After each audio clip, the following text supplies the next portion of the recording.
복선아, 무당집에 가자. 집을 빼앗기고 친척들에게 쫓겨난 과부.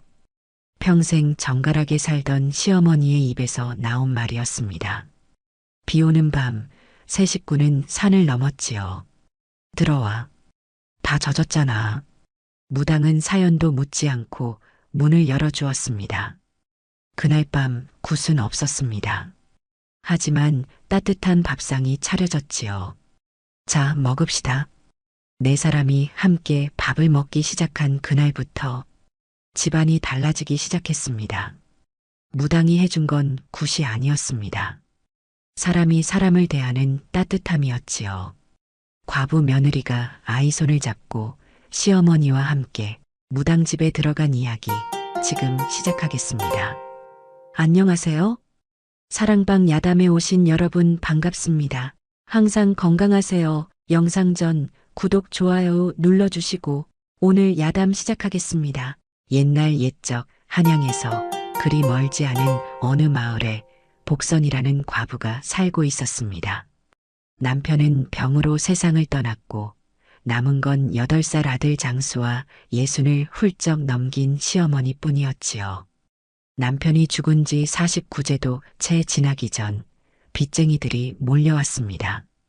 이번 달 안에 갚지 못하면 집을 넘기시오. 복선은 대문 앞에 무릎을 꿇었지요.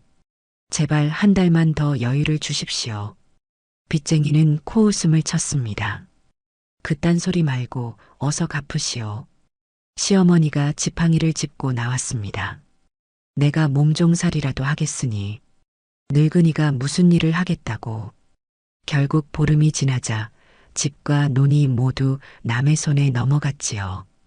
어쩔 수 없이 형님 집에 며칠 지냈지만 싸느라고 눈치가 보여 더 이상 지낼 수 없었지요. 세 식구는 집을 떠나야만 했습니다. 장수는 뒤를 돌아보며 울먹였습니다. 어미, 우리는 어떻게 돼요? 복선은 차마 대답하지 못하고 아들을 안았습니다. 해가 중천에 떴지만 앞길은 캄캄했지요. 시어머니가 입을 열었습니다. 복선아, 무당집에 가자. 복선은 귀를 의심했습니다. 평생 정갈하게 살아온 시어머니의 입에서 무당집 이야기가 나올 줄은 몰랐던 겁니다. 예전에 내가 도움받은 무당이 있다. 산 너머 골짜기에 사는데 그 사람만이 우리를 받아줄 것이다. 시어머니는 이미 마음을 정한 듯 단호했습니다.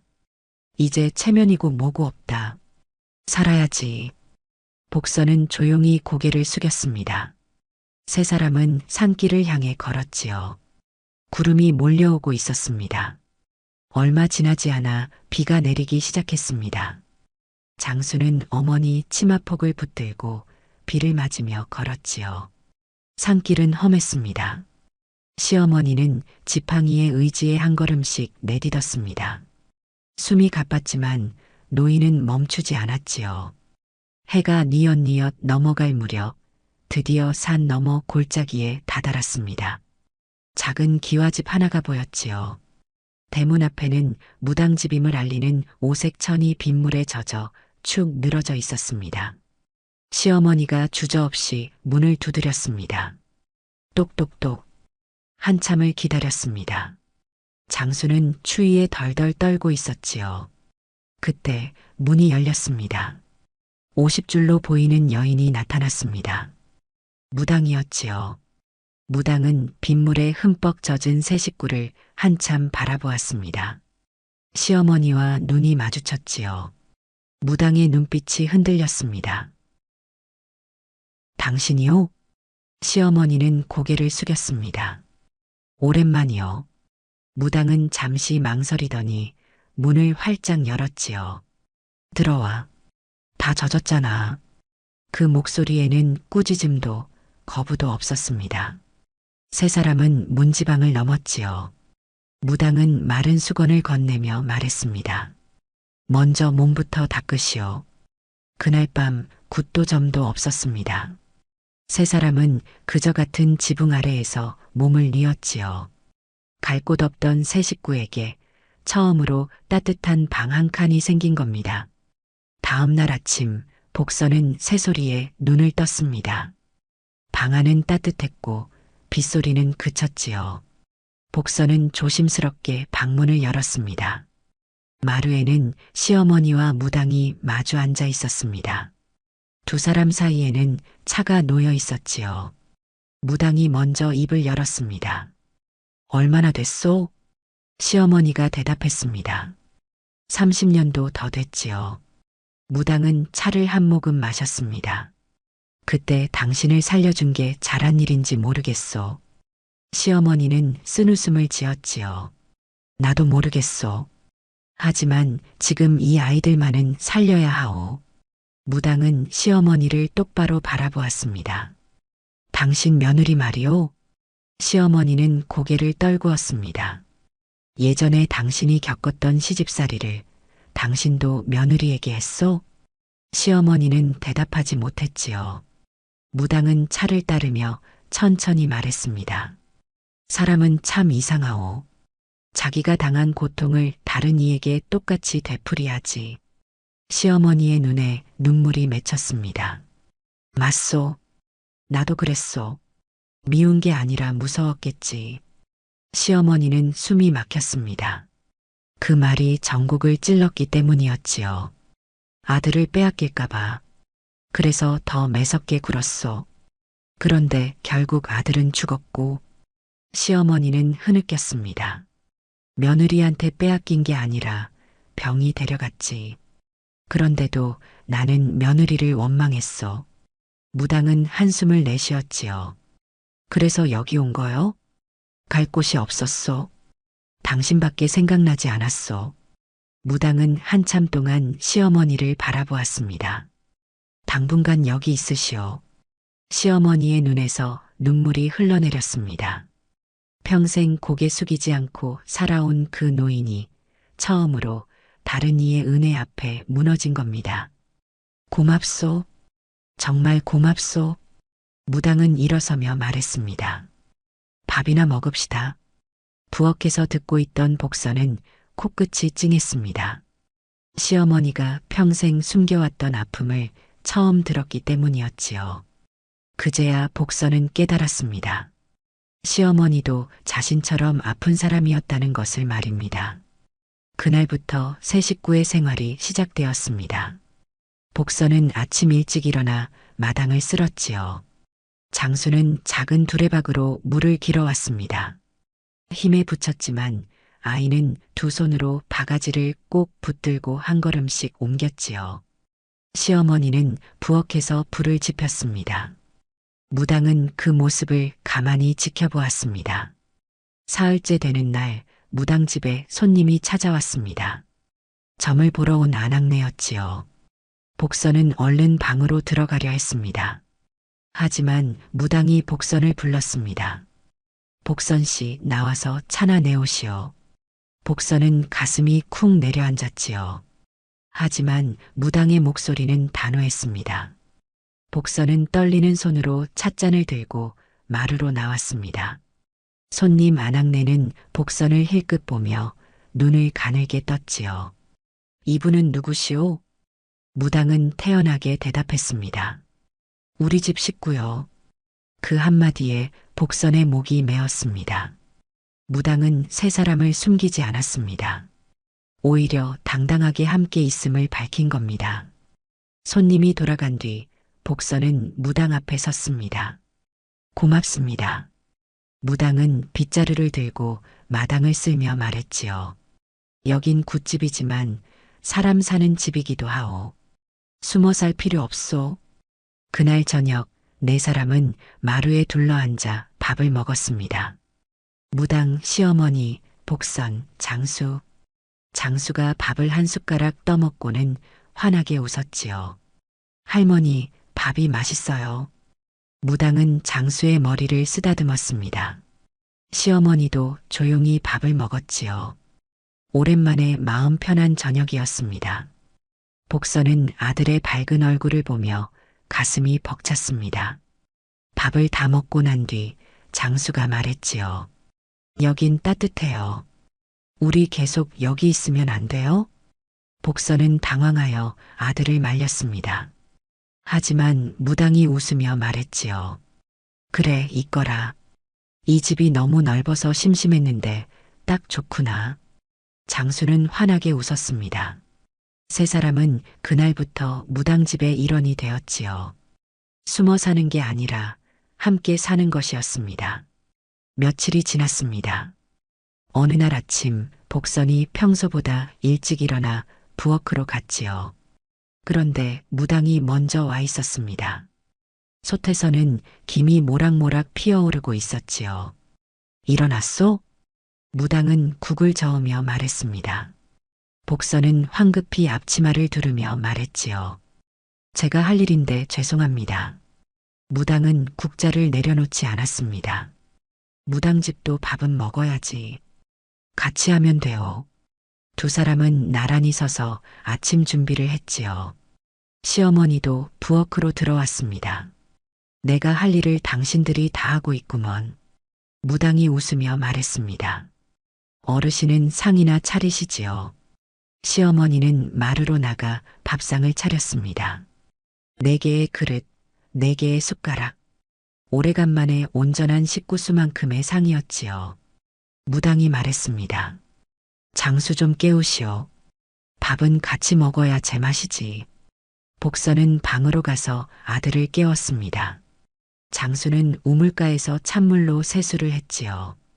마루에는 이미 4사람분의 밥상이 차려져 있었습니다. 된장국, 김치, 나물, 그리고 따끈한 밥. 무당이 먼저 숟가락을 들었지요. 자, 먹읍시다.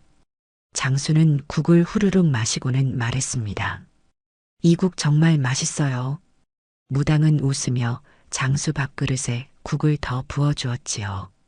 시어머니는 조용히 밥을 먹으며 무당을 바라보았습니다. 복선은 숟가락을 들며 생각했지요. 이런 아침이 언제 이후였던가. 남편이 살아있을 때도 이렇게 편안한 아침은 없었습니다. 밥을 다 먹고 난 뒤 무당이 말했습니다. 오늘은 손님이 없으니 마당이나 정리합시다. 4사람은 함께 마당으로 나갔지요. 해가 중천에 떴습니다. 장수가 처음으로 밝은 목소리로 노래를 불렀습니다. 새야 새야 파랑새야 녹두밭에 앉지 마라. 복선은 빨래를 널다 말고 아들을 보았지요. 장수가 노래를 부르는 모습을 본 게 얼마만인지 몰랐습니다. 무당이 복선에게 다가와 작은 목소리로 말했습니다. 아이가 많이 밝아졌소. 복선은 눈가가 젖어들며 대답했지요. 다 이 집 덕분입니다. 무당은 빨래를 함께 널며 말했습니다. 집이 아니라 사람이요. 사람이 사람을 살리는 거지. 정말 그랬습니다. 이 집에는 굿도 부적도 신령도 없었습니다. 다만 사람이 사람을 대하는 따뜻함이 있었지요. 다음 날 아침 일찍 복선과 무당은 장으로 향했습니다. 산길을 내려가며 무당이 말했지요. 장터에 가면 사람들이 물어볼 거요. 복선은 긴장했습니다. 무당은 걸음을 멈추고 복선을 바라보았지요. 사실대로 말하면 돼요. 우리 집 식구라고.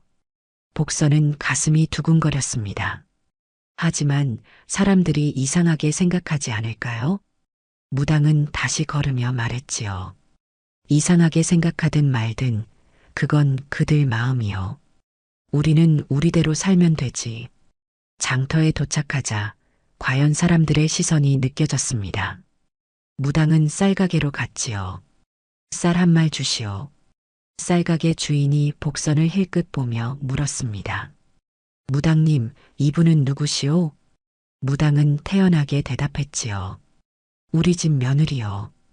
주인은 눈을 동그랗게 떴습니다. 나물 가게에서도 생선 가게에서도 같은 일이 반복되었지요. 사람들은 복선을 쳐다보았고 수군거렸습니다. 복선은 처음엔 움츠러들었지요. 하지만 무당은 달랐습니다. 당당하게 걸었고 사람들과 눈을 마주쳤습니다. 복선 씨, 고개 드시오. 무당이 작은 목소리로 말했지요. 숨을 일이 없소. 우리는 떳떳하게 사는 거니까. 복선은 천천히 고개를 들었습니다. 그러자 세상이 달라 보였지요. 집으로 돌아오는 길, 복선이 조심스럽게 물었습니다. 저희가 언제까지 머물러도 될까요? 무당은 걸음을 멈추고 복선을 바라보았지요. 갈 곳이 생길 때까지 있으시오. 아니, 여기가 당신네 집이라 생각해도 돼요. 복선의 눈에 눈물이 맺혔습니다. 무당은 다시 걸으며 말했지요. 나도 늙어가는데 식구가 있으니 든든하오. 집에 도착하자 장수가 달려나왔습니다. 어미, 다녀오셨어요? 복선은 아들을 안았지요. 그날 저녁 네 사람은 장에서 사온 재료로 푸짐한 저녁을 먹었습니다. 장수는 배불리 먹고 마당에서 뛰어놀았지요. 달빛 아래에서 아이의 웃음소리가 울려 퍼졌습니다. 복선은 설거지를 하며 창밖을 바라보았지요. 복선은 깨달았습니다. 머무름이 이제 생활이 되었다는 것을 말입니다. 보름달이 뜬 밤이었습니다. 모두 잠든 시각, 무당과 시어머니가 마루에 앉았지요. 달빛이 두 사람을 환하게 비추고 있었습니다. 무당이 차를 따르며 먼저 입을 열었지요. 30 전 그날 기억하시오? 시어머니는 차를 받아들며 고개를 끄덕였습니다. 잊을 수가 없지요. 무당은 달을 바라보며 말했습니다. 당신은 그때 죽으려 했소. 시집살이가 너무 힘들어서. 시어머니는 눈을 감았지요. 오래된 기억이 물밀듯 밀려왔습니다. 맞소. 산 너머 절벽에서 뛰어내리려 했지요. 시어머니는 차를 한 모금 마시고 천천히 말했습니다. 시어머니는 나를 사람 취급하지 않았소. 밥을 먹어도 따로 먹게 했고 말 한마디 잘못하면 매를 맞았지요. 무당은 조용히 들었습니다. 남편은 어머니 편만 들었소. 내가 아무리 힘들다고 해도 시집살이 원래 그런 거다라며 외면했지요. 견디기 힘들었겠소. 견디다. 결국 그날 더 이상 못 견디겠다 싶었소. 시어머니의 목소리가 떨렸지요. 절벽 앞에 섰을 때 정말 후련했소. 이제 끝이구나 싶었지. 무당은 차를 마시며 조용히 말했습니다. 내가 그때 약초를 캐러 산에 갔다가 당신을 봤지요. 시어머니는 쓴웃음을 지었습니다. 당신이 소리쳤지. 거기 서시오. 하고 당신은 뒤도 돌아보지 않고 뛰어내리려 했소. 그랬소. 하지만 시어머니는 무당을 바라보았지요. 당신이 달려와 나를 붙잡았지. 그리고 말했소. 아직 죽을 때가 아니오라고. 무당은 고개를 끄덕였습니다. 당신을 이 집으로 데려왔지요. 열흘 동안 묵게 했고 그 열흘 동안 당신은 나에게 아무것도 묻지 않았소. 그저 밥을 주고 잠자리를 내주었지. 무당은 웃었지요. 물어봐야 소용없는 걸 왜 물어. 어차피 시집살이가 힘들어서 그런 것 뻔한데. 시어머니는 목이 메었습니다. 그 열흘이 나를 살렸소. 당신이 아니었으면 난 죽었을 거요. 무당은 손사래를 쳤습니다. 당신 스스로 선택한 거요. 나는 그저 시간을 준 것뿐이요. 잠시 침묵이 흘렀지요. 바람이 불어와 나뭇잎을 흔들었습니다. 시어머니가 조심스럽게 물었지요. 며느리 말이요. 무당은 시어머니를 똑바로 바라보았습니다. 시어머니는 떨리는 목소리로 말했지요. 며느리가 미운 게 아니었소?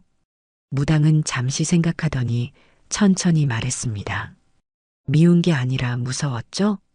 시어머니는 숨이 멎는 듯 했지요. 무당은 차를 따르며 말을 이었습니다. 아들을 잃고 나니 며느리가 무서웠겠지. 며느리를 보면 죽은 아들이 생각나고 그 슬픔을 견딜 수가 없었을 거요.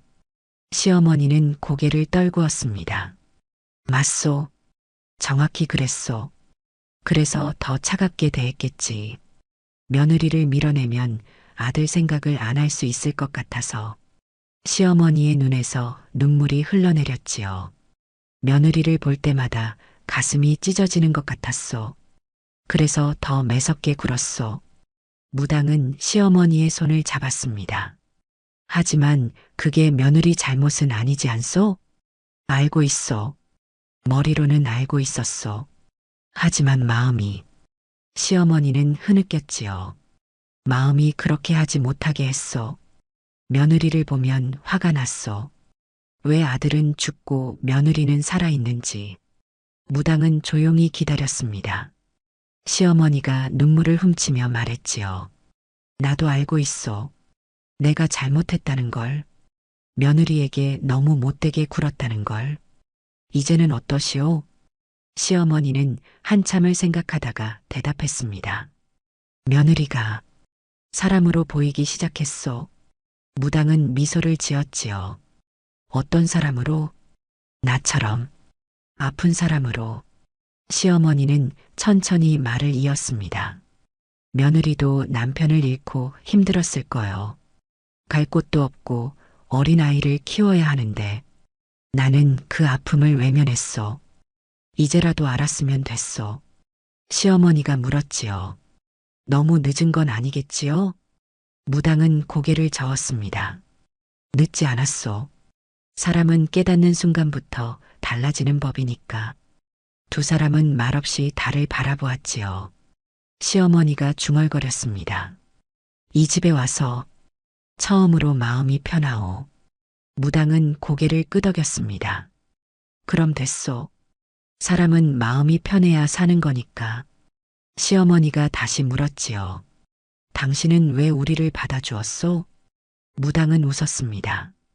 혼자 사는 게 얼마나 쓸쓸한지 아시오? 밤마다 혼자 달을 보며 차를 마시는 게 얼마나 외로운지. 시어머니는 무당을 바라보았지요. 무당이 말을 이었습니다. 이제는 식구가 생겼소. 밥을 같이 먹고 일을 같이 하고 이렇게 밤에 이야기도 나누고 내가 오히려 고마운 일이지. 시어머니는 무당의 손을 꼭 잡았습니다. 고맙소. 정말 고맙소. 무당은 손을 꼭 잡아주며 말했지요. 서로 의지하며 삽시다. 그게 사람 사는 거니까. 그날 밤 두 노인은 오래도록 마루에 앉아 있었습니다. 과거의 아픔을 나누고 현재의 평화를 느끼며 말이지요. 달은 점점 높이 떠올랐고 두 사람의 그림자는 마루에 나란히 놓여 있었습니다. 며칠이 더 지나자 장수에게 변화가 일어났습니다. 아침에 일어나면 제일 먼저 마당으로 뛰어나갔고 무당 뒤를 졸졸 따라다녔지요. 할머니, 오늘은 뭐 하세요? 무당은 장수를 보며 미소를 지었습니다. 오늘은 약초를 캐러 가야 한다. 같이 갈래? 장수는 눈을 반짝이며 고개를 끄덕였지요. 네, 저 따라가고 싶어요. 무당은 광주리를 들고 장수의 손을 잡았습니다. 두 사람은 산으로 올라갔지요. 복선은 대문 앞에서 두 사람을 바라보았습니다. 산속에서 무당은 장수에게 약초 이름을 하나하나 가르쳐 주었지요.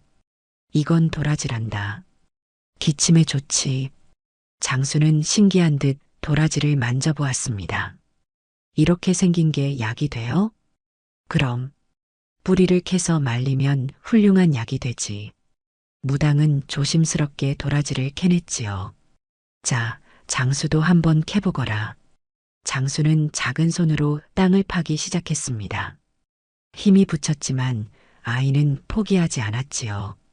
한참을 파자 드디어 도라지 뿌리가 나왔습니다. 할머니, 제가 캤어요. 무당은 장수를 안아주며 말했지요. 잘했다, 장수야. 참 잘했어. 장수는 환하게 웃었습니다. 두 사람은 계속 산을 올라갔지요. 이건 더덕이고 저기 보이는 건 머위란다. 장수는 하나하나 열심히 배웠습니다. 할머니는 이걸로 약을 만드세요? 무당은 고개를 끄덕였지요. 그래. 아픈 사람을 낫게 하는 거지. 장수는 잠시 생각하더니 말했습니다. 할머니, 저도 나중에 사람 살리는 일 할래요. 무당은 장수의 머리를 쓰다듬었지요. 그래, 착한 마음이구나. 사람을 살리는 일만큼 귀한 게 없단다. 집으로 돌아오는 길, 장수가 노래를 불렀습니다. 새야 새야 파랑새야, 녹두밭에 앉지 마라. 대문 앞에 복선이 기다리고 있었지요. 어미, 저 약촉했어요. 장수는 광주리를 들어 보이며 자랑했습니다. 복선은 아들을 안으며 목이 메었지요. 아이가 이렇게 밝게 웃는 모습을 본 게 얼마만인지 몰랐습니다. 그날 저녁 복선은 아들이 웃으며 밥을 먹는 모습을 보았지요. 어미, 오늘 산에서 도라지도 캤어요. 제가 직접요. 복선은 아들의 이야기를 들으며 가슴이 벅찼습니다. 얼마 전까지만 해도 장수는 울기만 했지요. 밤마다 아버지를 찾으며 울었고, 낮에도 무서워하며 어머니 치마폭만 붙들었습니다. 악몽을 꾸고 깨어 소리를 지르기도 했지요. 하지만 이제는 완전히 달라졌습니다. 아이는 웃고 뛰고 노래를 불렀지요. 그날 밤 장수는 복선에게 말했습니다. 어미, 여긴 정말 좋아요. 뭐가 좋은데? 다 같이 있잖아요. 할머니도 웃고 무당 할머니도 웃고 어미도 웃어요. 복선은 아들을 꼭 안았지요. 그래, 장수야. 우리 여기서 행복하자. 장수는 어머니 품에서 편안하게 잠들었습니다. 밤에 울지도 않았고 악몽도 꾸지 않았지요. 복선은 아들의 얼굴을 보며 깨달았습니다. 아이가 가장 먼저 변했다는 것을 말입니다. 어른들이 마음을 열기도 전에 아이가 먼저 이 집을 받아들인 겁니다. 복선은 마루로 나왔지요. 시어머니가 홀로 앉아 달을 보고 있었습니다. 어머님, 시어머니는 복선을 보며 말했지요. 앉거라. 복선은 시어머니 옆에 앉았습니다. 시어머니가 조용히 말했지요. 장수가 많이 밝아졌구나. 네, 어머님. 다 이 집 덕분입니다. 시어머니는 복선의 손을 잡았지요. 복선아. 네, 어머님. 시어머니는 떨리는 목소리로 말했습니다. 그동안 미안했다. 복선은 눈을 크게 떴지요. 시어머니가 사과하는 건 처음 듣는 일이었습니다. 어머님. 시어머니는 눈물을 훔치며 말을 이었지요. 내가 너를 사람으로 보지 않았구나. 그저 아들을 빼앗아간 존재로만 봤지. 복선도 눈물을 훔쳤습니다. 아닙니다, 어머님. 아니다. 내가 잘못했다. 너도 나처럼 남편을 잃고 힘들었을 텐데. 나는 그걸 외면했어. 시어머니는 복선을 똑바로 바라보았지요. 이제는 알겠다. 너도 나처럼 아픈 사람이었다는 걸. 두 사람은 처음으로 서로를 껴안았습니다. 오랫동안 쌓였던 벽이 무너지는 순간이었지요. 비 오는 저녁이었습니다. 하늘이 잔뜩 흐려지더니 빗방울이 떨어지기 시작했지요. 무당이 마루에 앉아 하늘을 바라보며 말했습니다. 오늘은 굿도 없고 손님도 없네. 복선은 부엌에서 저녁을 준비하고 있었지요. 시어머니는 상을 차렸고 장수는 숟가락을 놓았습니다. 무당이 일어나 부엌으로 갔지요. 뭘 만드시오? 복선은 국을 저으며 대답했습니다. 된장찌개입니다. 간단하게 먹으려고요. 무당은 앞치마를 두르며 옆에 섰지요. 나도 돕겠소. 두 사람은 함께 저녁을 준비했습니다. 무당은 파를 송송 썰고 복선은 두부를 넣었지요. 잠시 후 네 사람은 마루에 둘러앉았습니다. 밖에서는 빗소리가 들렸고 방 안은 따뜻했지요. 무당이 먼저 숟가락을 들었습니다. 자, 먹읍시다. 네 사람은 함께 밥을 먹기 시작했지요. 장수가 김치를 우적우적 씹으며 말했습니다. 할머니, 이 김치 정말 맛있어요. 무당은 웃으며 대답했지요. 그래, 내 할머니가 담근 거란다. 장수는 시어머니를 보며 환하게 웃었습니다. 우리 할머니가 담근 거예요? 정말 맛있어요. 시어머니도 처음으로 부드러운 미소를 지었지요. 많이 먹거라, 장수야. 복선은 그 광경을 보며 가슴이 벅찼습니다. 예전에는 상상도 못했던 풍경이었지요. 밥을 다 먹고 난 뒤 네 사람은 마루에 앉아 빗소리를 들었습니다. 무당이 말했지요. 비 오는 날은 참 좋구나. 시어머니가 물었습니다. 왜 그러시오? 무당은 빗소리를 들으며 대답했지요. 집안이 더 따뜻하게 느껴지니까. 복선은 그 말에 고개를 끄덕였습니다. 정말 그랬지요. 밖에서 비가 내릴수록 이 집은 더 따뜻하게 느껴졌습니다. 장수가 무당에게 물었지요. 할머니, 비는 왜 오는 거예요? 무당은 장수를 안으며 말했습니다. 하늘이 땅에게 주는 선물이란다. 선물이요? 그래. 비가 내려야 꽃도 피고 나무도 자라고 곡식도 잘 익지. 시어머니가 조용히 말했지요. 사람 마음도 씻어줄 수 있으면 좋겠소. 무당은 시어머니를 보며 미소를 지었습니다. 이미 씻기고 있지 않소? 시어머니는 잠시 생각하다가 고개를 끄덕였지요. 비는 계속 내렸습니다. 장수가 하품을 하며 말했지요. 졸려요. 복선은 아들을 안고 방으로 들어갔습니다. 자자, 장수야. 이제 잘 시간이다. 장수는 어머니 품에서 눈을 감았지요. 어미, 내일도 할머니랑 산에 가도 돼요? 그래, 할머니께 여쭤보마. 장수는 금세 잠들었습니다. 마루에서는 무당과 시어머니가 여전히 앉아 있었지요. 시어머니가 말했습니다. 이런 평화가 얼마나 갈까요? 무당은 차를 따르며 대답했지요. 우리가 지키면 계속 갈 거요. 지킨다니? 서로를 아끼고 함께 살아가면 되지. 그게 평화를 지키는 방법이요. 두 사람은 말없이 차를 마셨지요. 빗소리만이 고요히 울려 퍼졌습니다. 복선이 방에서 나와 설거지를 하러 부엌으로 갔지요. 그릇을 씻으며 창밖을 보았습니다. 비에 젖은 마당이 보였지요. 하지만 마음은 따뜻했습니다. 복선은 그릇을 닦으며 생각했지요. 이런 날들이 계속되면 좋겠다. 그날 밤 네 사람은 각자의 방에서 편안하게 잠들었습니다. 비 오는 소리가 자장가처럼 들렸지요. 그 순간 이 집은 완전히 굿집이 아니라 살림집이 된 겁니다. 한 달이 흘렀습니다. 새 식구가 무당집에 들어온 지 꼭 한 달이 되는 날이었지요. 어느 날 저녁 무당이 세 사람을 불렀습니다. 할 말이 있소.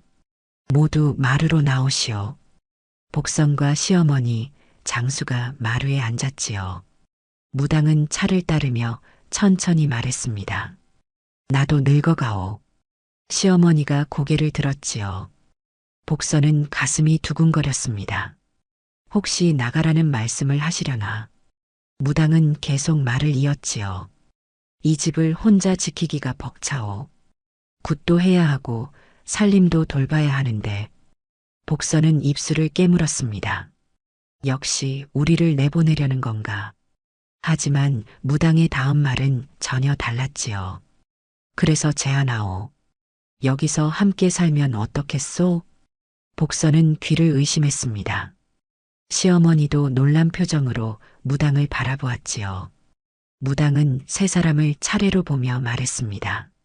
나는 진심이요. 너희가 필요하오. 복선은 떨리는 목소리로 물었지요.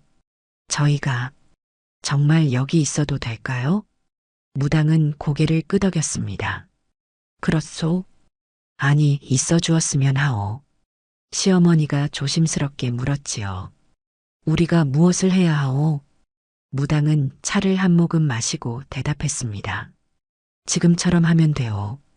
함께 밥 먹고, 함께 살림하고, 함께 웃으면 돼요. 복선은 눈물을 참으며 물었지요. 하지만 저희는 아무것도 드릴 게 없습니다. 돈도 없고 집도 없고. 무당은 복선을 똑바로 바라보며 말했습니다. 너희는 짐이 아니오. 오히려 나에게 힘이 되어. 힘이라니요? 무당은 창밖을 바라보며 천천히 말했지요. 혼자 사는 게 얼마나 외로운지 아시오? 아침에 일어나도 인사할 사람이 없고 밥을 먹어도 혼자 먹고 밤이 되면 달만 바라보고 앉아 있어. 시어머니가 조용히 말했습니다. 그건 우리도 마찬가지였소. 무당은 고개를 끄덕였지요. 맞소.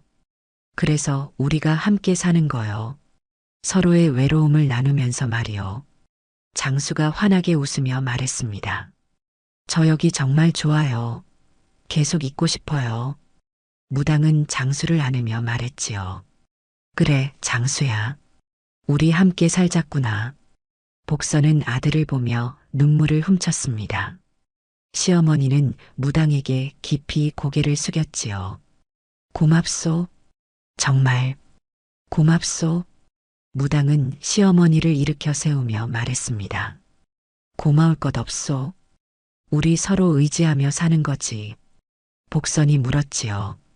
그럼 저희가 해야 할 일이 있습니까? 무당은 생각하다가 말했습니다. 굿이 있을 때 도와주면 돼요. 손님 접대도 하고 준비도 하고. 복선은 고개를 끄덕였지요. 네, 그렇게 하겠습니다. 시어머니가 말했습니다. 나도 할 수 있는 일이 있으면 하겠소. 무당은 웃으며 대답했지요.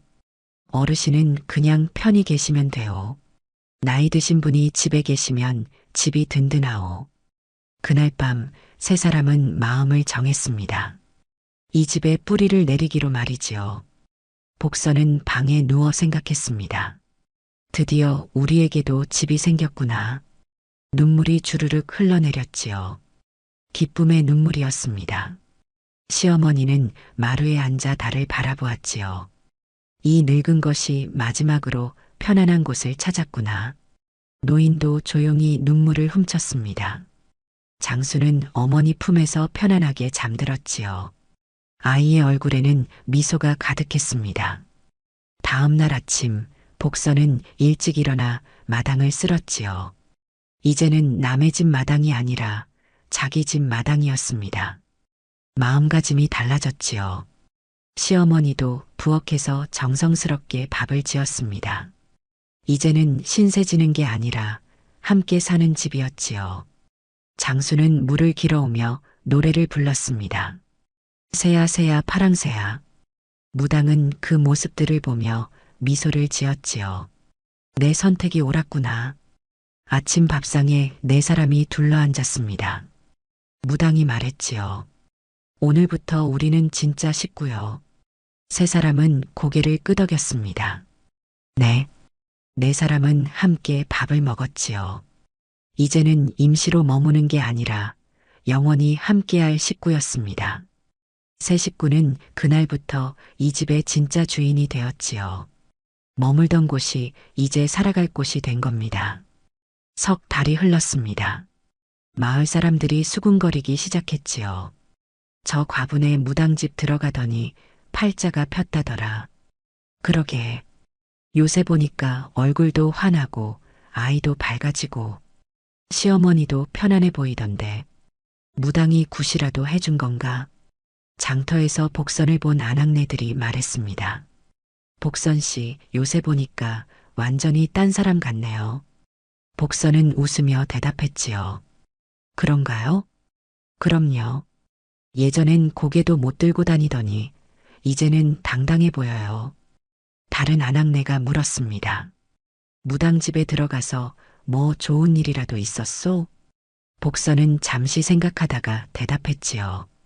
좋은 일이라기보다는 편안해졌습니다. 편안해졌다니? 네. 마음이 편해졌어요. 아낙네들은 고개를 갸웃거렸지요. 하지만 진짜 이유는 그들이 생각하는 것과 달랐습니다. 그 집안이 달라진 건 굿 때문이 아니었지요. 귀신이 아니라 사람이 남았기 때문이었습니다. 시어머니는 며느리를 사람으로 대하기 시작했지요. 예전에는 며느리를 볼 때마다 죽은 아들이 생각나 괴로워했지만 이제는 달랐습니다. 복선이라는 한 사람을 보게 된 겁니다. 어느 날 시어머니가 복선에게 말했지요. 복선아, 오늘 장에 같이 가자꾸나. 복선은 놀랐습니다. 시어머니가 먼저 같이 가자고 한 건 처음이었기 때문이었지요. 네, 어머님. 두 사람은 함께 장에 갔습니다. 시어머니는 복선과 나란히 걸으며 말했지요. 이 천을 사서 장수 옷을 해주자. 어머님께서요? 내가 해주고 싶구나. 손주 옷 한 번쯤 만들어줘야지. 복선은 코끝이 찡했습니다. 시어머니가 손주를 위해 뭔가를 해주겠다고 한 건 처음이었지요. 장터에서 한 아낙네가 말했습니다. 어머, 시어머니랑 며느리가 사이좋게 다니네. 다른 아낙네가 대답했지요. 무당집 들어가더니 사이가 좋아진 모양이야. 하지만 그들은 몰랐습니다. 사이가 좋아진 건 무당집에 들어가서가 아니라 서로를 이해하기 시작했기 때문이라는 걸 말이지요. 복선도 달라졌습니다. 예전에는 눈치만 보고 고개만 숙이고 살았지만 이제는 당당해졌지요. 무당집에서 일을 하며 장에도 나가고 사람들과도 자연스럽게 이야기를 나누었습니다. 어느 날 장터에서 한 아낙네가 물었지요. 복선 씨, 무당집 일이 힘들지 않소? 복선은 환하게 웃으며 대답했습니다. 힘들지 않습니다. 오히려 좋아요. 좋다니? 네. 함께 사니까요. 아낙네는 고개를 끄덕였지요. 그게 보여요. 눈빛이 완전히 달라졌어요. 예전엔 죽은 사람 같더니 이제는 살아있는 사람 같아요. 복선은 집으로 돌아오며 생각했습니다. 나는 이제 더 이상 숨지 않아도 되는구나. 과부라는 이유로, 갈 곳 없다는 이유로 움츠러들 필요가 없었지요. 장수는 웃는 아이로 자랐습니다. 밤에 울지 않고 낮에도 밝게 웃었지요. 무당을 따라다니며 약초를 배우고 마을 아이들과도 어울려 놀았습니다. 어느 날 마을 아이들이 장수에게 물었지요. 너 무당집에 산다며? 무섭지 않아? 장수는 고개를 저었습니다. 무섭지 않아요. 우리 할머니 정말 좋으세요. 귀신 나오지 않아? 귀신은 없어요. 사람만 있어요. 아이들은 신기한 듯 장수를 바라보았지요. 장수는 자랑스럽게 말했습니다. 우리 할머니는 약초로 사람 살리는 일을 하세요. 저도 나중에 그런 일 할 거예요. 복선은 멀리서 아들을 바라보며 미소를 지었지요. 어느 날 복선이 장수에게 물었습니다. 장수야, 행복하니? 장수는 환하게 웃으며 대답했지요. 네, 어미. 정말 행복해요. 뭐가 제일 좋아? 여기는 다 같이 있잖아요. 할머니도 웃고, 무당 할머니도 웃고, 어미도 웃어요. 그게 제일 좋아요. 복선은 아들을 꼭 안았습니다. 그러던 어느 날이었습니다. 예전에 복선을 냉대했던 큰집 형님이 무당집을 찾아왔지요. 복선 씨 복선은 대문 앞에서 형님을 보았습니다. 형님은 난처한 표정을 지으며 말했지요. 그때는 미안했소. 받아주지 못해서. 복선은 웃으며 대답했습니다. 괜찮습니다, 형님. 덕분에 좋은 곳을 찾았어요. 형님은 무당집 안을 힐끗 보았지요. 정갈하고 따뜻해 보였습니다. 여기서 잘 지내고 있소? 네, 정말 편안합니다. 형님은 한숨을 쉬며 말했지요. 우리 집에 좀 머물러 있었으면 좋았을 텐데. 복선은 고개를 저었습니다. 아닙니다. 이렇게 된 게 더 좋았어요. 여기가 제 집이에요. 형님은 놀란 표정으로 복선을 바라보았지요. 복선의 눈빛이 예전과 완전히 달라져 있었기 때문이었습니다. 그런데 형님의 다음 말이 의외였지요. 사실은 부탁이 있어서 왔소. 부탁이요? 형님은 난처한 표정으로 말했습니다. 우리 집 막내가 요새 몸이 안 좋아서 무당님께 좀 봐달라고 부탁할 수 있겠소? 복선은 잠시 망설이다가 고개를 끄덕였지요. 들어오세요, 형님. 무당님께 말씀드려 보겠습니다. 형님은 고개를 숙이고 들어왔습니다. 무당은 형님을 보고도 태연하게 말했지요. 앉으시오. 무슨 일이오? 형님은 아이의 증상을 설명했습니다. 무당은 잠시 생각하더니 말했지요. 약초를 다려 먹이면 나을 거요. 복선 씨, 저 항아리에서 도라지랑 더덕 좀 꺼내 오시오. 복선은 약초를 꺼내 왔습니다. 무당은 약초를 싸서 형님에게 주었지요. 이걸 다려서 하루 3번 먹이시오. 일주일이면 나을 거요. 형님은 고개를 숙였습니다. 고맙습니다. 얼마를 드려야?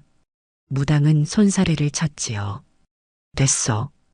그냥 가져가시오. 형님은 눈물을 글썽이며 약초를 받아들었습니다. 정말 고맙습니다. 그때 복선 씨를 받아주지 못해서 정말 미안했소. 복선은 웃으며 말했지요. 다 지난 일입니다, 형님. 아이가 빨리 나았으면 좋겠어요. 형님이 돌아간 뒤 무당이 복선에게 말했습니다. 잘했소. 원망하지 않아서. 복선은 고개를 끄덕였지요. 네. 이제는 원망도 없고 후회도 없어요. 시어머니가 복선의 손을 잡으며 말했습니다. 다 잘된 거다, 복선아. 일주일 뒤 형님이 다시 찾아왔지요. 손에는 쌀 한 마를 들고 있었습니다. 아이가 완전히 나았소. 정말 고맙소. 형님은 쌀을 내려놓으며 말했습니다. 그리고 복선 씨, 네, 형님은 진심 어린 표정으로 말했지요. 당신이 이렇게 좋은 곳을 찾아서 다행이요. 예전에 내가 잘못했소. 복선은 웃으며 대답했습니다. 괜찮습니다. 저도 이렇게 행복해졌어요. 그날 저녁 4사람은 마루에 둘러앉아 밥을 먹었지요. 무당이 말했습니다. 오늘 형님이 다녀갔다며? 복선은 고개를 끄덕였습니다. 네, 아이가 나았다고 감사 인사를 하러 오셨어요.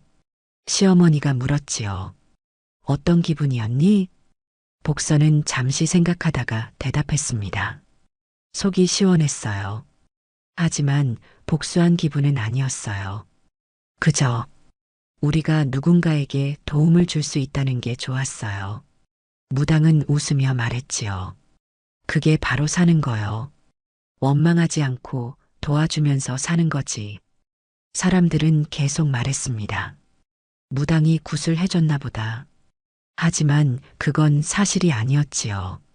무당은 단 한 번도 새 식구를 위해 굿을 한 적이 없었습니다. 그저 함께 밥을 먹고 함께 살았을 뿐이었지요. 그 집안이 달라진 날은 굿을 한 날이 아니라 함께 밥을 먹기 시작한 날이었습니다. 쫓겨나지 않고 함께 머물렀기 때문이었지요. 서로를 사람으로 대했기 때문이었습니다. 무당은 새 식구를 받아들였고 시어머니는 며느리를 용서했으며 복선은 당당해졌고 장수는 웃는 아이로 자랐습니다. 옛말에 이런 말이 있습니다. 집안이 달라지는 건 굿 때문이 아니라 사람 때문이라고 말이지요. 사람이 사람을 대하는 마음이 바뀌면 집안 전체가 달라진다는 뜻입니다. 복선네 집안이 바로 그랬지요. 무당집에 들어간 게 아니라 사람이 사는 집에 들어간 겁니다. 굿이 아니라 밥을 함께 먹었고 귀신이 아니라 사람이 함께 남았습니다. 그래서 집안이 달라진 겁니다. 다음 영상을 빠르게 만나보시려면 좋아요와 구독을 눌러주세요. 그럼 더 재미있는 영상으로 찾아뵙겠습니다. 모두 행복한 하루 보내세요. 눈이 소리 없이 쌓이던 겨울날이었습니다. 한 집의 문이 닫히고 두 아이는 그날 집을 잃었습니다. 언니는 8살, 동생은 6살. 울음소리는 눈 속에 묻혔고 어른들은 고개를 돌렸습니다. 그런데 이상한 건 그날 이후였습니다. 아이들을 버린 그 집에서 조금씩 아주 조용히 무너지는 소리가 나기 시작했습니다. 사람들이 하나둘 그 집 문 앞에서 발길을 돌리고 믿었던 인연이 등을 보이기 시작했지요. 이게 우연이었을까요?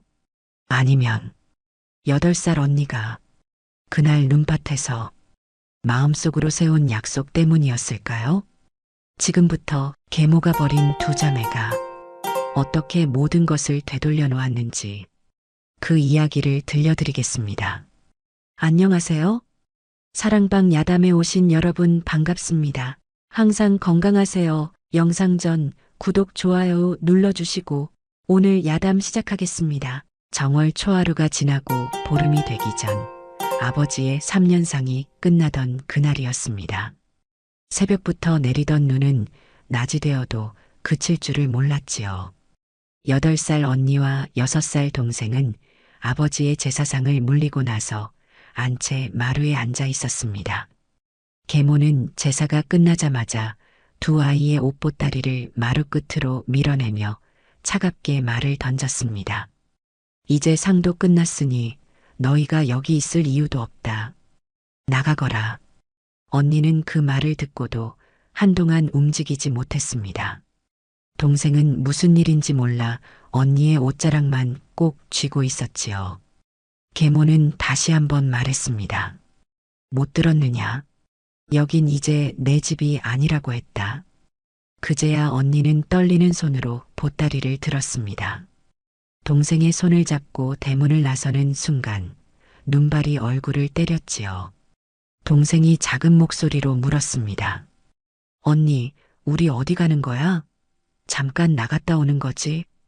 언니는 대답하지 못했습니다. 대답하면 목이 메어 울음이 터질 것 같았기 때문이었지요. 그저 동생의 손을 더 꼭 잡을 뿐이었습니다. 뒤돌아보니 집 대문은 이미 굳게 닫혀 있었고 안에서는 계모의 웃음소리마저 들려왔습니다. 그 웃음소리가 눈보라보다 더 차갑게 느껴졌던 것이지요. 언니는 그날 세상에서 가장 무거운 것이 무엇인지 알게 되었습니다. 그것은 바로 6살 동생의 작은 손이었습니다. 살려야 한다는 무게였지요. 눈길을 걸으며 언니는 속으로 되뇌었습니다. 울면 안 돼. 내가 울면 이 아이는 더 무서워할 거야. 하지만 발걸음을 뗄 때마다 눈물이 목구멍까지 차올랐습니다. 그걸 꾹꾹 삼키며 걸어야 했지요. 동생은 계속 뒤를 돌아보며 물었습니다. 언니, 우리 집 저기 있는데 왜 저리로 안 가? 그 물음에 언니는 아무 말도 할 수 없었습니다. 어떻게 설명해야 할지 몰랐던 것이지요. 그저 괜찮아라는 말만 되풀이할 뿐이었습니다. 눈은 점점 더 거세게 내렸고 두 아이의 발자국은 금세 지워져 갔습니다. 마치 이 세상에 두 아이가 있었다는 흔적마저 지우려는 듯 말이지요. 해가 지고 어둠이 내렸습니다. 두 아이는 마을 어귀 선앙당 처마 밑에 몸을 숨겼지요. 바람이 옥기 사이로 파고 들어왔지만 언니는 동생을 품에 꼭 안았습니다. 동생이 떨고 있었기 때문이었지요. 언니 추워. 조금만 참아. 곧 나아질 거야. 하지만 언니도 알고 있었습니다. 나아질 리 없다는 것을 말이지요. 동생은 언니 품에서 잠이 들었지만 언니는 잠들 수 없었습니다. 자기가 잠들면 동생이 얼어 죽을 것 같았던 겁니다. 그래서 밤새도록 동생의 손과 발을 주물러 주었지요. 새벽이 되자 동생이 눈을 떴습니다. 첫 마디가 이것이었습니다. 언니 배고파?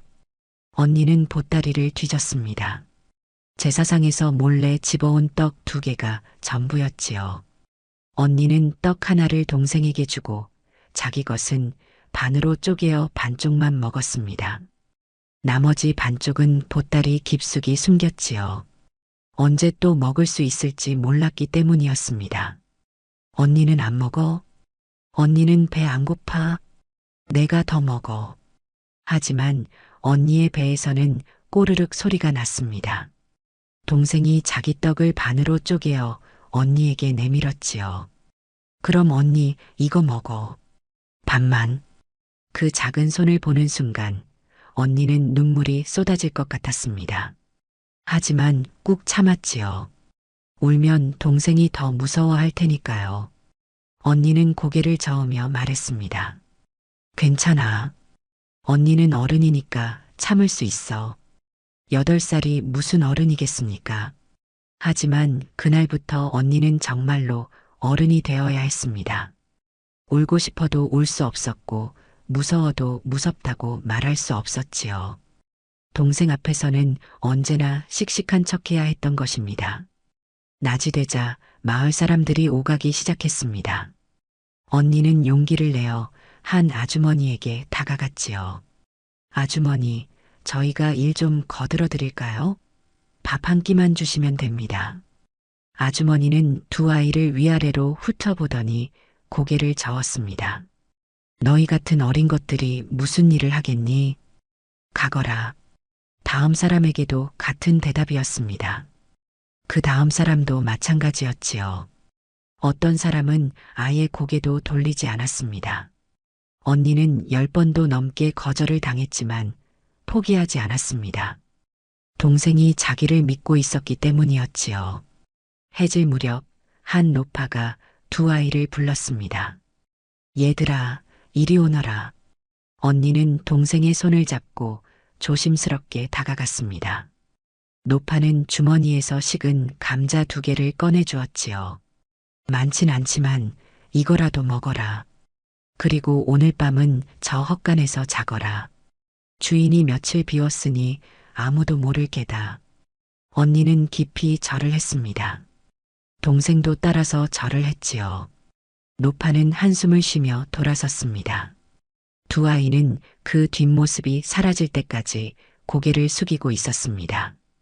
그날 밤 헛간에서 감자를 나눠 먹으며 동생이 물었습니다. 언니, 우리 언제까지 이렇게 살아? 언니는 대답 대신 동생을 꼭 안아주었습니다. 대답할 수 없었던 것이지요. 자기도 몰랐으니까요. 하지만 한 가지는 확실히 알았습니다. 이 아이만큼은 꼭 지켜내야 한다는 것을 말입니다. 그날 밤 언니는 동생이 잠든 뒤에야 처음으로 소리 없이 울었습니다. 눈물이 멈추지 않았지만 소리는 내지 않았지요. 동생이 깰까봐 이불을 입에 물고 울었던 겁니다. 8살 아이가 할 수 있는 최선이었습니다. 사흘이 지났습니다. 노파가 준 감자는 이미 떨어졌고 보따리 속 떡 반쪽도 동생 뱃속으로 들어간 지 오래였지요.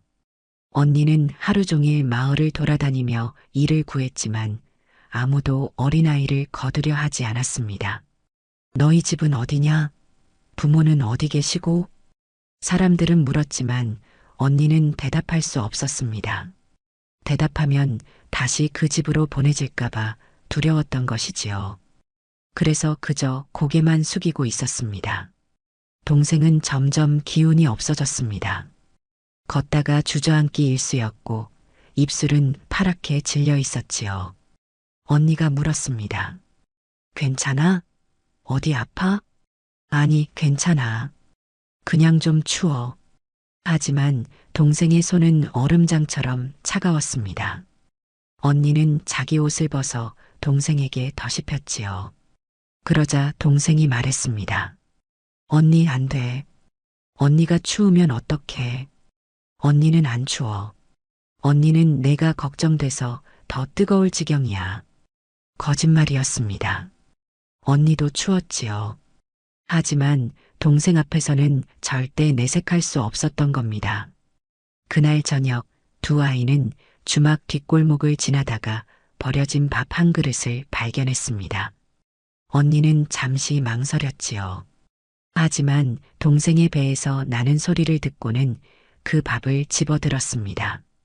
동생에게 먼저 먹이고 자기는 남은 것을 먹었지요.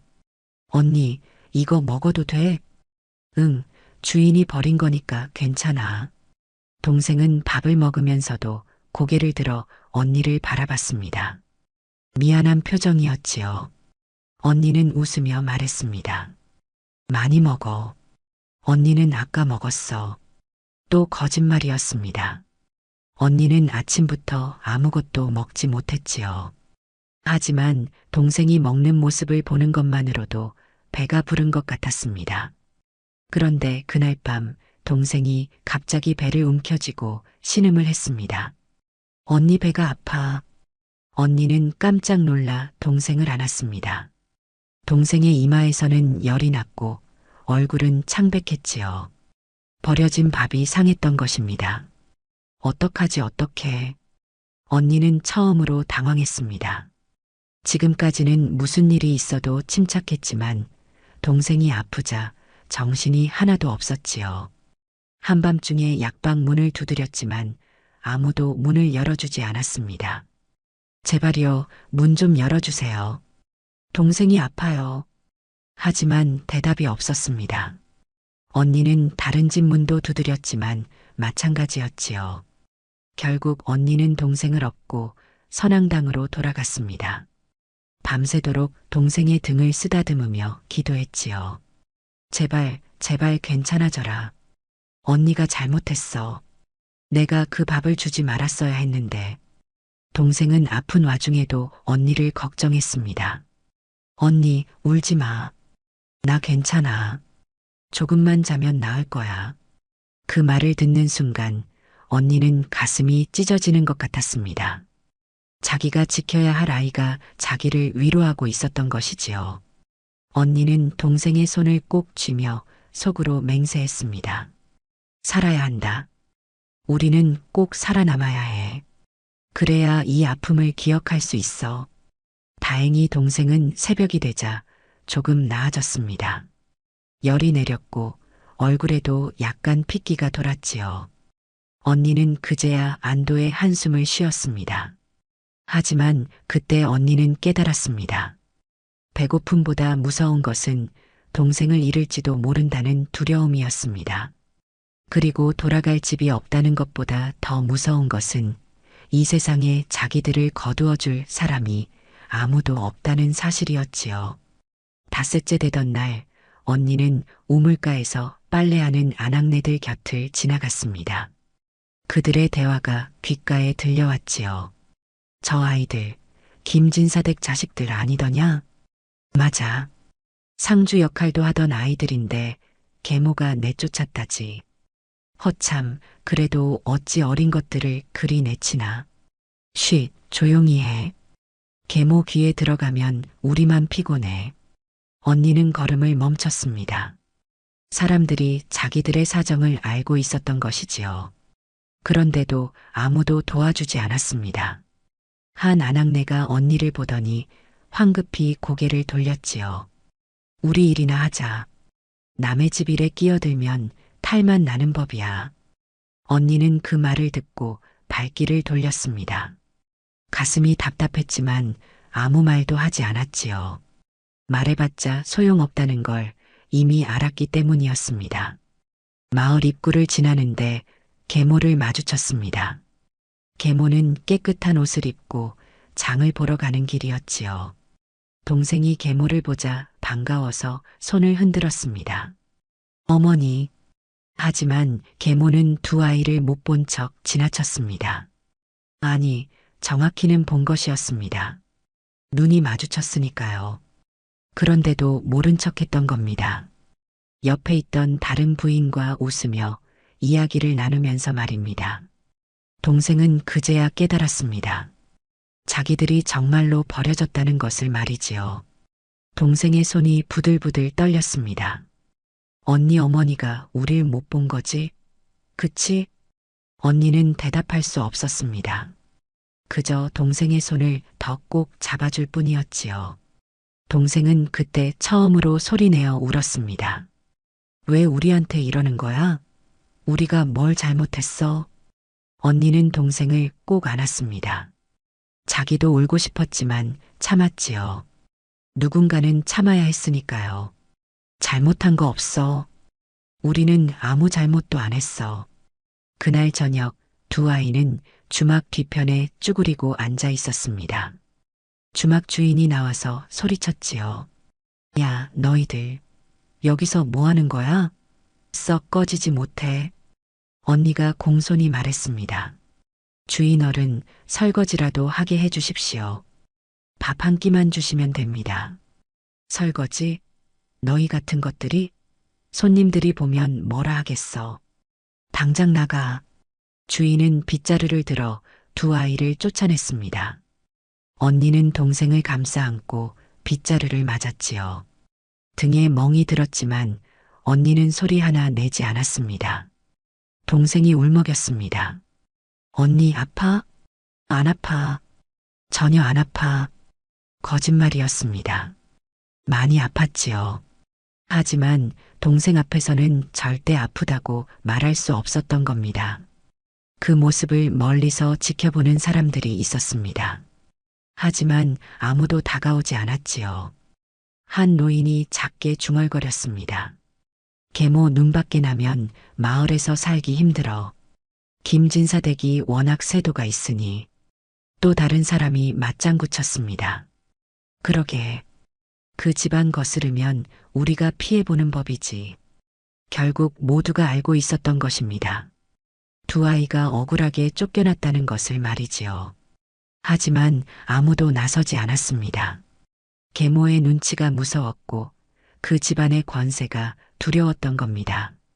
그날 밤 언니는 동생이 잠든 뒤 혼자 밤하늘을 올려다봤습니다. 별이 참 많았지요. 언니는 별을 보며 속으로 되뇌었습니다. 우릴 버린 건 눈도 겨울도 아니야. 사람이었어. 계모만이 아니라 외면한 이 마을 사람들 모두가 우릴 버린 거야. 그 깨달음이 언니의 가슴에 깊이 새겨졌습니다. 언젠가는 이 모든 것을 기억해내리라 다짐했지요. 버려졌다는 아픔과 함께 외면당했다는 슬픔까지 모두 말입니다. 보름이 지났습니다. 두 아이는 마을 구석구석을 떠돌며 하루하루를 버텼지요. 언니는 남의 집 장작을 패주고 식은 밥 한 덩이를 얻었고 동생은 우물가에서 물동이를 날라주며 엿 한 조각을 받았습니다. 그러던 어느 날 밤이었습니다. 동생이 갑자기 몸을 떨기 시작했지요. 이마를 짚어보니 불덩이처럼 뜨거웠습니다. 언니 춥고 머리가 아파. 언니는 가슴이 철렁 내려앉았습니다. 이번에는 배탈이 아니었지요. 제대로 된 병이었던 겁니다. 언니는 동생을 업고 마을 약방으로 달려갔습니다. 선생님, 제발 동생 좀 살려주세요. 약방 주인은 동생을 한번 보더니 고개를 저었습니다.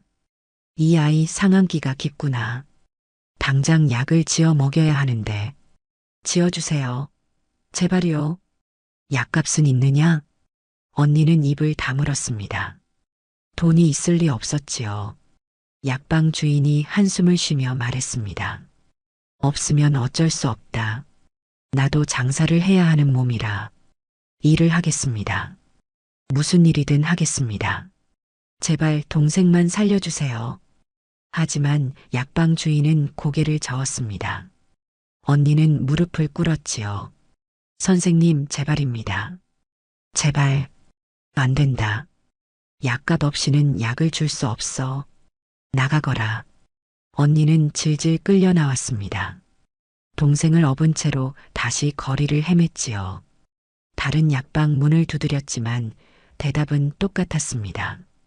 돈이 없으면 안 돼. 여긴 자선소가 아니야. 언니는 마을 부잣집 대문을 두드렸습니다. 나으리, 제발 돈을 꾸어 주십시오. 반드시 갚겠습니다. 제 목숨을 걸고 갚겠습니다. 하지만 대문은 열리지 않았지요. 하인이 나와 호통을 쳤습니다. 썩 물러가지 못해. 거지 주제에 어디서 행패야. 언니는 다시 계모가 사는 집 앞으로 갔습니다. 자존심도 뭣도 없었지요. 동생만 살릴 수 있다면 무엇이든 할 각오였습니다. 어머니, 어머니, 문 열어주세요. 하지만 집안은 조용했습니다. 분명 불이 켜져 있었지만 아무도 나오지 않았지요. 언니는 대문을 두드리고 또 두드렸습니다. 손에서 피가 날 때까지 두드렸습니다. 제발요. 동생이 죽어가고 있어요. 제발 문 좀 열어주세요. 그때 대문 너머로 계모의 목소리가 들려왔습니다. 시끄럽구나. 누가 저것들을 좀 쫓아내지 못하겠어? 하인들이 나와서 언니를 밀쳤습니다. 언니는 동생을 꼭 안은 채 땅바닥에 나뒹굴었지요. 그 순간 동생이 작게 신음했습니다. 언니 아파. 언니는 동생을 다시 업었습니다. 비틀거리며 일어섰지요. 그리고 마지막으로 한 번 더 외쳤습니다. 제발입니다. 이 아이만은 살려주세요. 하지만 대문은 끝내 열리지 않았습니다. 언니는 동생을 업고 선앙당으로 돌아왔습니다. 차가운 바닥에 동생을 눕히고 자기 옷을 벗어 덮어주었지요. 온몸으로 동생을 감싸 안았습니다. 괜찮아, 괜찮아. 언니가 여기 있어. 언니가 지켜줄게. 동생은 헛소리를 중얼거렸습니다. 아버지, 아버지 춥고 무서워요. 언니는 그 소리를 들으며 이를 악물었습니다. 소리내어 울지 않기 위해서였지요. 눈물은 흘렀지만 소리만큼은 내지 않았습니다. 온몸이 떨렸지만 동생을 꼭 안은 채 버텼습니다. 그날 밤 언니의 마음속에 무언가가 단단하게 자리 잡았습니다. 슬픔도 아니고 분노도 아니었지요. 그것은 바로 살아남겠다는 의지였습니다. 꼭 살아야 해. 우리 둘 다 살아남아야 해. 그래야 이 일을 기억할 수 있어. 그래야 우리를 버린 사람들이, 외면한 사람들이 모두 어떤 사람들인지 세상에 보여줄 수 있어. 언니는 떨리는 손으로 동생의 이마를 닦아주었습니다. 밤새도록 동생 곁을 지켰지요. 새벽이 되자 기적처럼 동생의 열이 조금 내렸습니다. 언니는 그제야 안도의 한숨을 내쉬었습니다. 하지만 그날 밤의 기억은 평생 지워지지 않았습니다. 아무도 도와주지 않았던 그 밤, 계모의 대문이 열리지 않았던 그 순간이 말이지요. 언니는 그 모든 것을 가슴 깊이 새겨두었습니다. 복수는 그때부터 시작된 것이었습니다. 한 달이 흘렀습니다. 언니가 세상을 대하는 방식이 달라졌습니다. 더 이상 사람들에게 애원하지 않았지요. 대신 조용히 일거리를 찾아다녔습니다. 새벽부터 일어나 우물가를 청소하고 남의 집 마당을 쓸었지요. 아무 말 없이 일했고 다 끝나면 조용히 손을 내밀었습니다. 일값 주십시오. 처음에는 사람들이 거절했습니다. 하지만 언니는 물러서지 않았지요. 일을 했으니 값을 받는 게 당연합니다. 구걸이 아닙니다. 그 당당함에 사람들은 할 말을 잃었습니다. 결국 떡 한 덩이라도, 묵은 나물 한 웅큼이라도 주게 되었지요. 계절이 바뀌어 봄이 왔습니다. 눈은 녹았지만 두 아이의 삶은 여전히 고달팠지요. 언니는 논둑에서 냉이를 캐고 강가에서 조개를 주었습니다. 동생은 산에서 나무 열매를 따고 들에서 나무를 뜯었지요. 어느 날 동생이 신이 나서 달려왔습니다. 언니, 이것 봐. 산딸기 땄어. 작은 손에 산딸기 몇 알이 들려 있었습니다. 동생은 그걸 언니에게 전부 주려고 했지요. 언니 다 먹어. 내가 언니 주려고 딴 거야. 언니는 코끝이 찡해졌습니다. 하지만 웃으며 말했지요. 우리 같이 먹자. 하나씩. 두 아이는 산딸기를 나눠 먹었습니다. 단 한 알이었지만 세상 어떤 진수성찬보다 맛있었지요.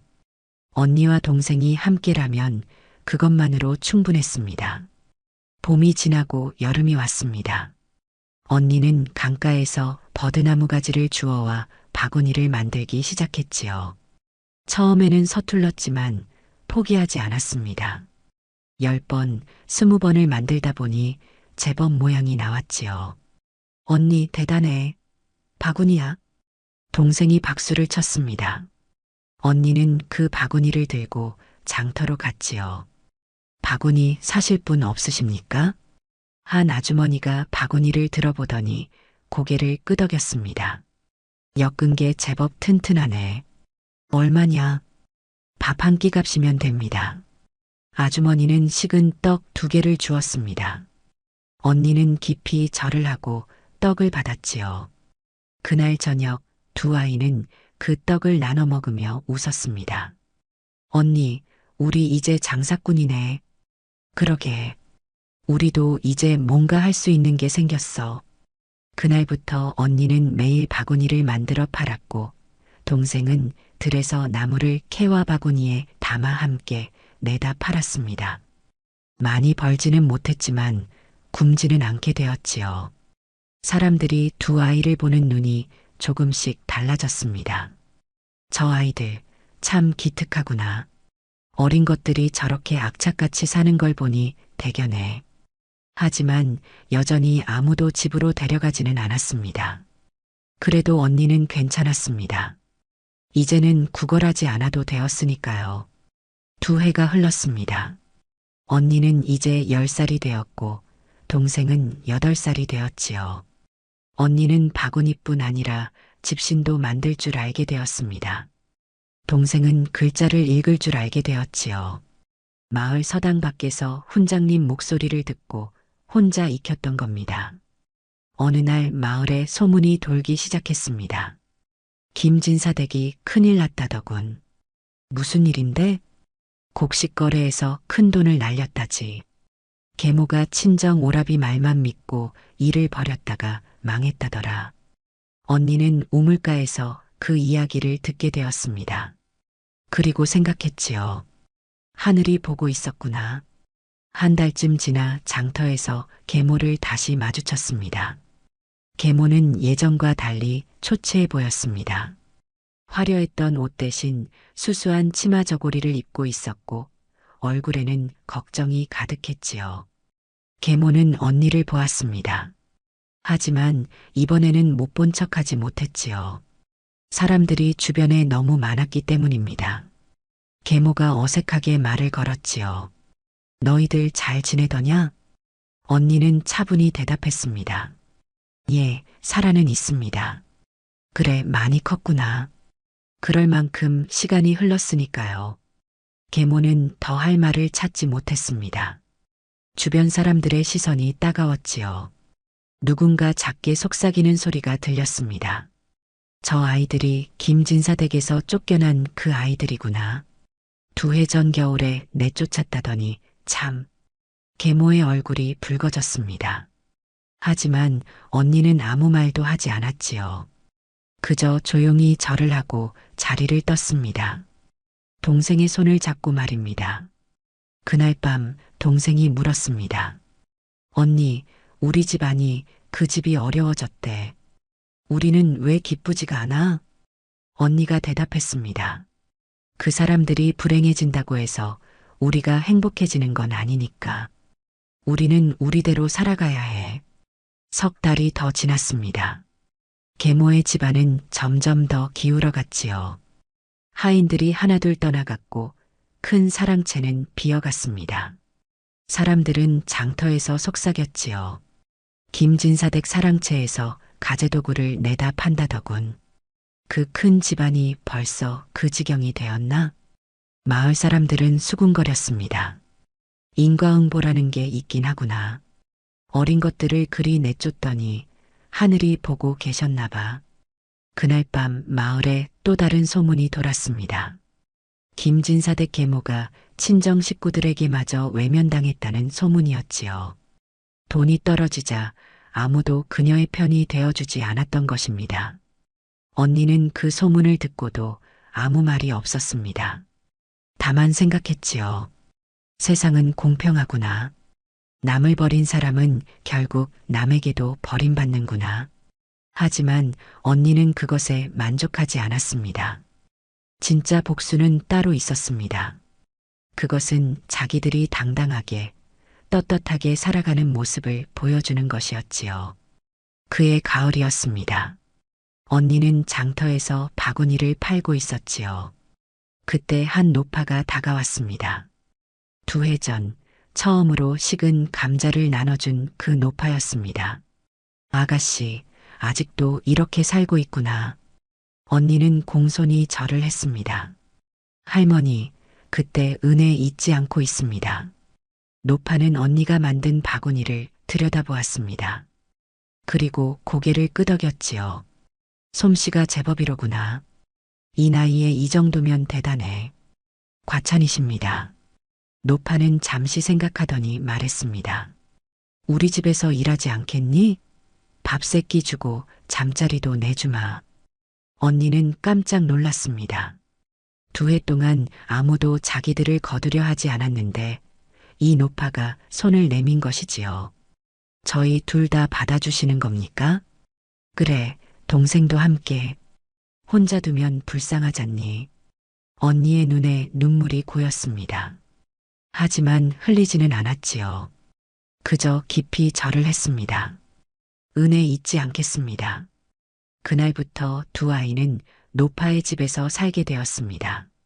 집이라고 해봤자 방 2칸짜리 작은 초가였지만 두 아이에게는 궁궐보다 좋았지요. 비를 피할 수 있었고 바람을 막을 수 있었으니까요. 노파는 혼자 사는 과부였습니다. 자식들은 모두 일찍 세상을 떠났고 이제는 홀로 남아 밭농사로 근근히 살아가고 있었지요. 하지만 마음만은 따뜻한 사람이었습니다. 너희들 오늘부터 여기가 집이야. 편히 있거라.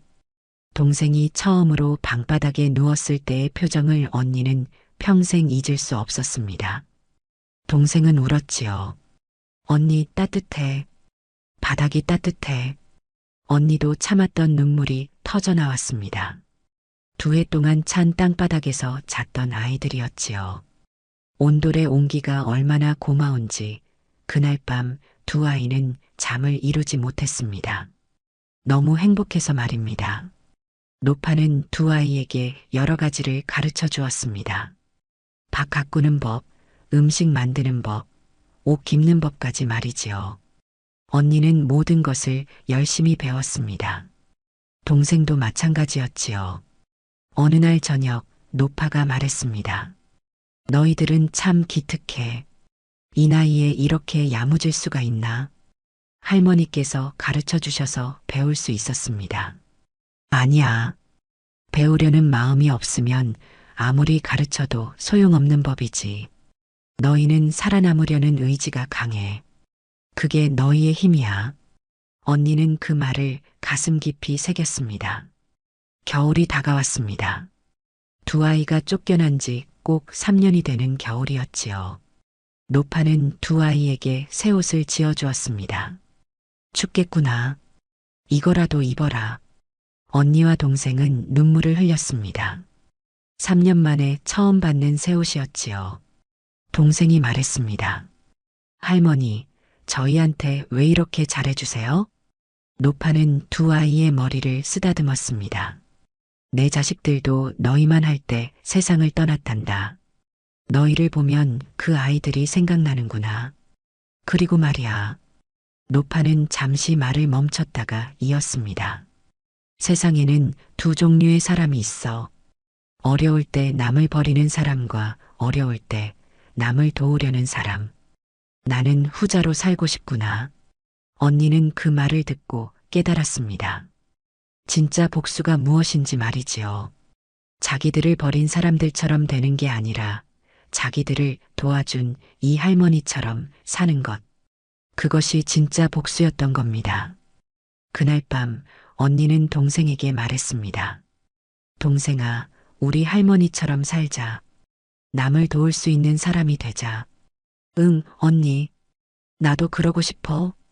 두 아이는 서로를 보며 웃었습니다. 3년 만에 처음으로 마음 편히 웃는 얼굴이었지요.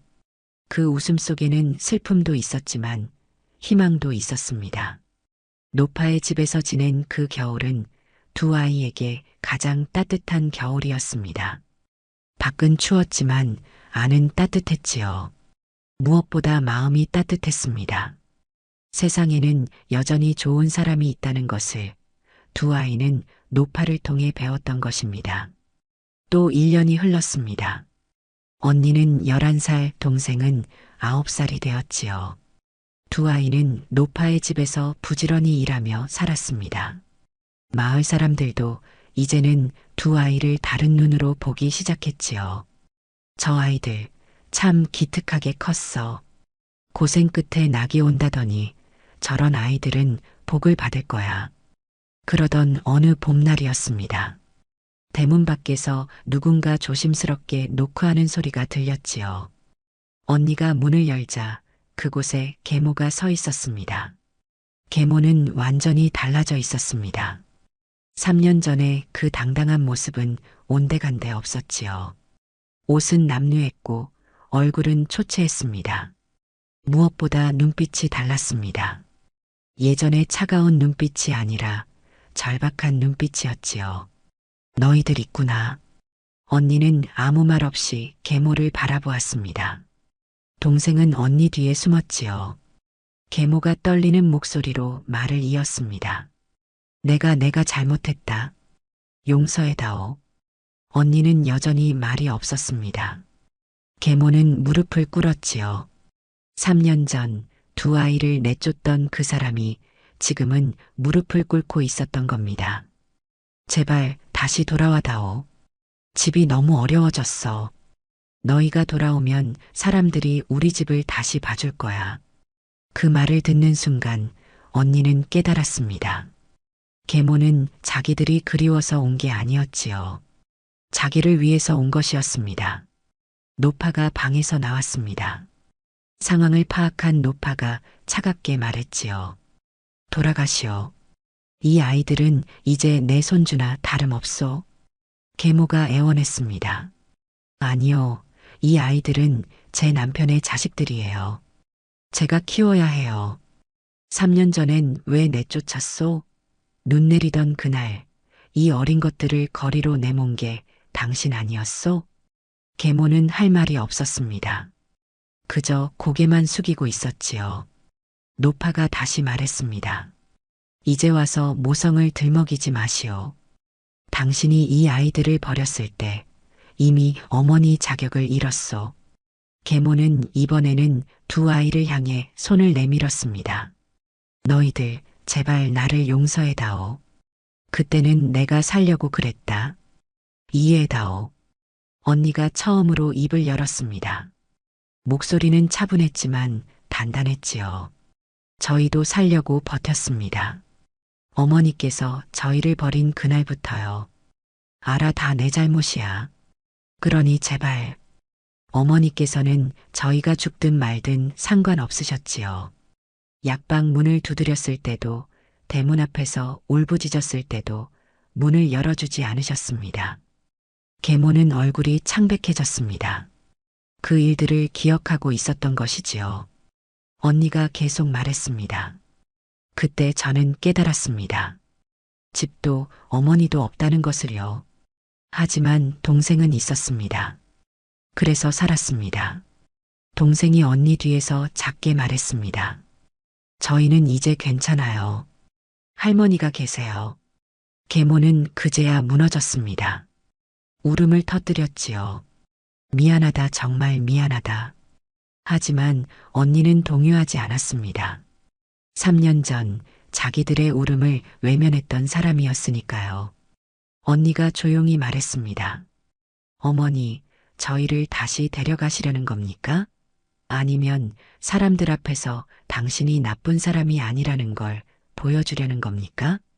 계모는 대답하지 못했습니다. 그 침묵이 답이었지요. 언니가 마지막으로 말했습니다. 돌아가십시오. 저희는 이제 어머니가 필요 없습니다. 계모는 비틀거리며 일어났습니다. 한 번 더 애원하려 했지만 언니의 단호한 눈빛을 보고는 포기했지요. 계모는 돌아섰습니다. 그 뒷모습은 쓸쓸했습니다. 대문이 닫혔습니다. 동생이 울먹이며 물었습니다. 언니, 우리 너무 매정한 거 아니야? 언니가 동생을 꼭 안아주었습니다. 아니야. 우리는 살아남았을 뿐이야. 우리를 버린 사람에게 다시 돌아갈 이유는 없어. 노파가 두 아이를 쓰다듬었습니다. 잘했다. 너희는 당당하게 살 자격이 있단다. 그날 밤 언니는 밤하늘을 올려다보았습니다. 별이 참 많았지요. 언니는 생각했습니다. 이게 복수구나. 우리를 버린 사람이 무릎 꿇고 찾아왔지만 우리는 더 이상 그 사람을 필요로 하지 않게 된 것. 이게 진짜 복수야. 3년 전 눈 내리던 그날 쫓겨났던 아이들은 이제 당당하게 거절할 수 있는 힘을 가지게 되었습니다. 그것이 가장 완벽한 복수였던 것이지요. 그로부터 며칠 뒤 마을에 소문이 퍼졌습니다. 계모가 두 아이를 찾아갔다가 거절당했다는 소문이었지요. 사람들의 반응은 둘로 갈렸습니다. 저 아이들 너무 야박한 거 아닌가? 무슨 소리요? 그때 그 추운 겨울에 내쫓아놓고 이제 와서 돌아오라니. 그게 말이 되는 소리요? 하지만 대부분의 사람들은 두 아이 편이었습니다. 3년 동안 두 아이가 어떻게 살았는지 모두 지켜봤기 때문이었지요. 계모는 마을을 떠났습니다. 더 이상 그곳에 있을 면목이 없었던 것입니다. 사람들은 수군거렸습니다. 인과응보로구나. 자식을 버린 사람이 자식에게 버림받았어. 세월이 더 흘렀습니다. 언니는 15이 되었고 동생은 13이 되었지요. 언니는 마을에서 가장 솜씨 좋은 바느질꾼이 되었고 동생은 글을 깨우쳐 마을 아이들에게 글을 가르쳤습니다.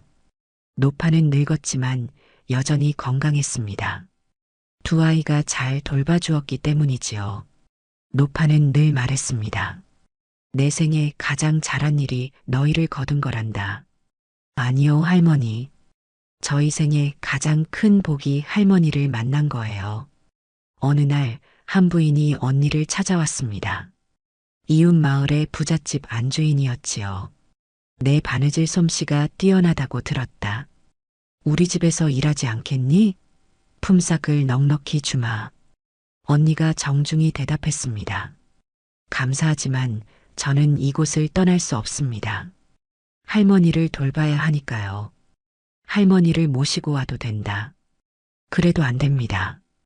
이곳이 저희 집이에요. 부인은 감탄했습니다. 의리가 있구나. 요즘 같은 세상에 보기 드문 아이야. 그 이야기는 또 마을에 퍼졌습니다. 사람들은 두 자매를 칭찬했지요. 저런 아이들이야말로 진짜 효녀지. 계모는 저 아이들을 버려서 큰 복을 놓쳤어. 어느 봄날이었습니다. 언니와 동생은 노파와 함께 산책을 나갔지요. 꽃이 만발한 산길을 걸으며 노파가 말했습니다. 너희들 나를 원망하지 않니? 무슨 말씀이세요, 할머니? 더 일찍 거두지 못해서 말이다. 너희가 고생한 그 인연을. 언니가 노파의 손을 꼭 잡았습니다. 아니요, 할머니. 그 시간이 있었기에 지금의 저희가 있는 겁니다. 그 시간이 저희를 단단하게 만들었어요. 동생도 거들었습니다. 맞아요, 할머니. 그리고 할머니를 만난 건 행운이었어요. 세상에는 여전히 좋은 사람이 있다는 걸 배웠으니까요. 노파는 눈물을 흘렸습니다. 기쁜 눈물이었지요. 세월은 또 흘렀습니다. 어느덧 언니는 시집갈 나이가 되었고 동생도 어엿한 처녀가 되었습니다. 두 자매에게 혼담이 들어왔지요. 좋은 집안에서 온 혼담들이었습니다. 하지만 두 자매는 조건을 달았습니다. 저희를 맞이하시려면 할머니도 함께 모셔가야 합니다. 어떤 집안은 거절했습니다. 하지만 어떤 집안은 흔쾌히 받아들였지요. 두 자매는 할머니를 기꺼이 모시겠다는 집안을 택했습니다. 그게 두 자매의 원칙이었던 것입니다. 혼례 날이 다가왔습니다. 노파는 두 자매의 손을 잡고 말했지요. 너희들은 내 자랑이다. 세상에서 가장 아름다운 아이들이야. 할머니, 평생 곁에 계실 거죠? 그럼 할머니는 너희와 함께 할 거야. 그 약속은 지켜졌습니다. 두 자매는 각자의 가정을 꾸렸지만 노파를 번갈아 모셨지요. 노파는 두 자매의 사랑 속에서 편안한 노년을 보냈습니다. 세월이 흘러 노파가 세상을 떠나던 날 두 자매는 곁을 지켰습니다. 노파는 조용히 눈을 감았지요. 얼굴에는 평화로운 미소가 있었습니다. 언니가 노파의 손을 꼭 잡으며 말했습니다. 할머니, 편히 쉬세요. 저희가 할머니께 배운 대로 살겠습니다. 동생도 눈물을 흘리며 말했지요. 할머니 사랑합니다. 저희를 거두어 주셔서 감사합니다. 두 자매는 친딸처럼 상을 치렀습니다. 마을 사람들이 모두 조문을 왔지요. 저 할머니는 복을 받았어. 저런 효녀들을 만났으니. 하지만 진실은 달랐습니다. 복을 받은 건 두 자매였던 것이지요. 가장 힘들 때 손을 내밀어 준 사람을 만났으니까요. 그로부터 수십 년 뒤 두 자매의 이야기는 마을의 전설이 되었습니다. 사람들은 그 이야기를 들으며 깨달았습니다. 저 자매들을 봐라. 저게 진짜 복수야. 무슨 복수? 자기들을 버린 계모보다 훨씬 더 훌륭한 사람이 되어 당당하게 사는 것. 그게 가장 멋진 복수지. 그 말이 맞았습니다. 두 자매는 복수하지 않음으로써 가장 완벽한 복수를 한 것이었지요.